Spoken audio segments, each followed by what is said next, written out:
আসসালামু আলাইকুম। এই ভিডিওতে এরিস্টটলের একটি উক্তি নিয়ে কথা বলার চেষ্টা করব। এরিস্টটল বলেছেন যে সবার বন্ধু সে কারো বন্ধু নয়।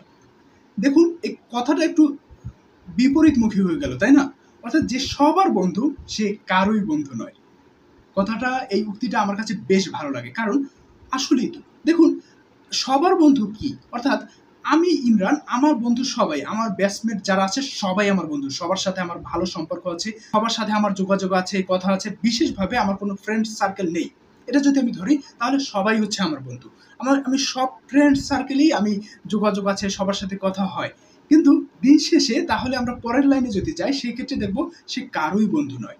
অর্থাৎ আমার যদি সবাই বন্ধু হয়ে থাকে সেক্ষেত্রে আমি কারোই বন্ধু না। এটাই হচ্ছে বাস্তব। দেখুন আপনার ব্যাচমেটদের কথা চিন্তা করুন। আপনার একটা ব্যাচে ধরেন ১০০ জন স্টুডেন্ট, ব্যাচমেটদের ভিতরে যদি একজনের সাথে আপনি বেশি কথা বলেন সেই একজন হচ্ছে আপনার বন্ধু। এবং সবার সাথে যদি আপনি যোগাযোগ রাখেন, একজনের সাথেও বিশেষভাবে কোনো কথা না বলেন, সেক্ষেত্রে ওই একজন যদি আপনার না থাকে সেক্ষেত্রে আপনার ওই ১০০ জন বন্ধু ঠিক আছে, ওই ১০০ জন কোট আনকোট ব্যাচমেট এখন এই ভাষায় বলছি, বাট ওই ১০০ জনই আপনার বন্ধু। ওই ১০০ জন বন্ধু কিন্তু আপনি কারো বন্ধু নয়, বা সে কারোই বন্ধু নয়। দিন শেষে দেখবেন কি ওই ১০০ জন আপনি ওই যতদিন আপনার একাডেমিক জীবন চলবে ওই ১০০ জনকে আপনি পাবেন বন্ধু হিসাবে, কিন্তু আপনার একাডেমিক জীবন শেষ হয়ে গেলে ওই ১০০ জন আপনার সঙ্গে থাকছে না, কারণ ওই ১০০ জন ভিন্ন ভিন্ন লাইনে চলে যাচ্ছে। আবার যদি একদম আপনার ফ্রেন্ড সার্কেল হয়ে থাকে ধরেন ১০ জনের বা ৮ জনের যে ফ্রেন্ড সার্কেলগুলো আছে, হয় কি অনেক সময় অধিকাংশ ক্ষেত্রে ওই ফ্রেন্ড সার্কেলগুলো টিকে থাকে, যে ১০ বছর পরেও তাদের একটা মিট আপ হয়। বাট অধিকাংশ ক্ষেত্রে দেখা যায় কি এই যে ১০ জন বা ৮ জনের যে ফ্রেন্ড সার্কেল এটাও কিন্তু থাকে না। সবাই সবার জীবনে পদার্পণ করে এবং জীবন নিয়ে চিন্তা ভাবনা করে, বন্ধু নিয়ে চিন্তা ভাবনা করে না। বাট এরিস্টটলের উক্তিটা এরকম যে যে হচ্ছে সবার বন্ধু, আপনি সবার বন্ধু, অর্থাৎ আপনার ব্যাচমেট সবাই আপনার বন্ধু, সে কারোই বন্ধু নয়।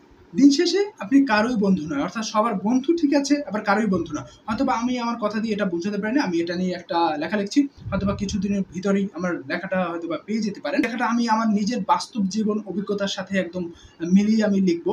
কারণ হচ্ছে আমার বাস্তব জীবনে আমি যেটা দেখলাম সেটা হচ্ছে আমার স্কুল লাইফ বলেন, আমার কলেজ লাইফ বলেন, বিশেষভাবে কলেজ লাইফের কথা বলবো। কলেজ লাইফে আমার বিশেষভাবে ওরকম কোনো বন্ধু যদি থাকে তাদের সাথে কথা হয়েছে, কিন্তু বিশেষভাবে যাদের সাথে না, দেখবেন সবার সাথে আমার একটা ভালো যোগাযোগ ছিল, কিন্তু এই এখন তারা আমার সাথে যোগাযোগ করছে না, কারণ সে কারোই বন্ধু নয়, আমি কারোই বন্ধু নয়।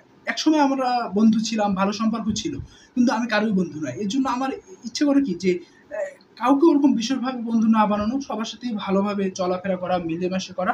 দিন শেষে আপনি যদি কারো বন্ধু নাও হয়ে থাকেন তারপর একটা ভালো লাগা কাজ করে যে আমি সবার সাথে কথা বলেছি।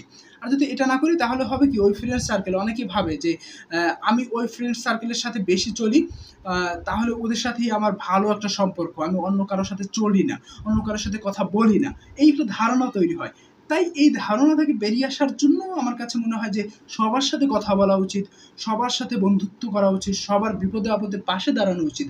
সেক্ষেত্রে আপনি যদি এখন এই ভাষায় আপনাকে বলা হয় ব্যাচমেট, ব্যাচমেট বলে, বন্ধু বলে না। বাট আমার কাছে আমি বন্ধুই বলবো সবাইকে, সবার সাথেই আমি যোগাযোগ রাখার চেষ্টা করব। হয়তোবা কেউ আমার সাথে যোগাযোগ রাখে না, সেটা তার ব্যক্তিগত ব্যাপার, কিন্তু দিন শেষে আমি সবার সাথে যোগাযোগ রাখবো এবং আমি কারো বিশেষভাবে বন্ধু হতে চাই না। এই হয়তোবা সবারই বন্ধু হব আমি, যদি আমার কেউ বন্ধু নাও থাকে তারপরও আমি সবারই বন্ধু হতে চাই। আপনার ধারণা কি?